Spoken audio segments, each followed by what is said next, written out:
Hi, for this week's discussion, we were asked to, and I have the question written down from the discussion post, reflect on, I cannot pronounce that word,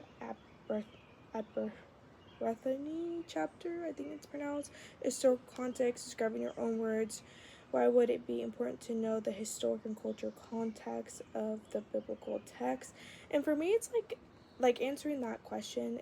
It's like anything that's historical or culturally, like anything in the past, it's important to know because it's going to get passed on. We're going to know where it came from, like anything that's invented or people who have been famous inventing things or part of that. Like we want to know the history behind that, and we want to know the drive, the culture behind this person doing that. And so to answer that question, it's just, I think it's like an overall thing for me as a person to know the context before, um, when it comes to the Bible or really just anything. Just, it's not like they had the modern time or the modern language that we have now. Like they were, you know, multiple authors who were, writing the Bible in different contexts or in different wording formats. But that's kind of how I understood that question. It's just like you want to know and appreciate the history and the culture behind the Bible. And then for the second question, it was is it possible to read the Bible responsibly without knowing or appreciating the word behind it?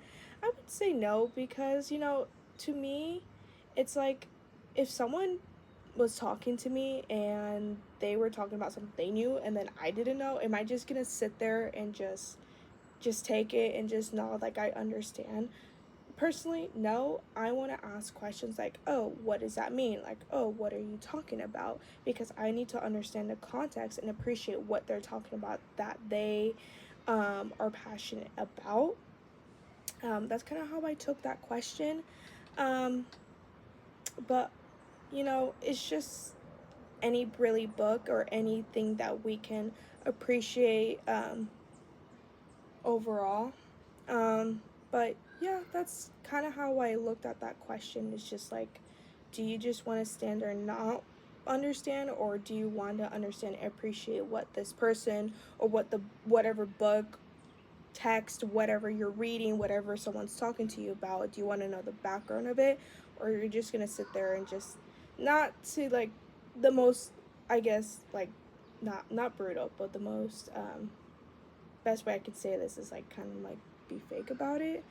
I don't want to be like that. I don't know. That's just like my drive behind that. But yeah.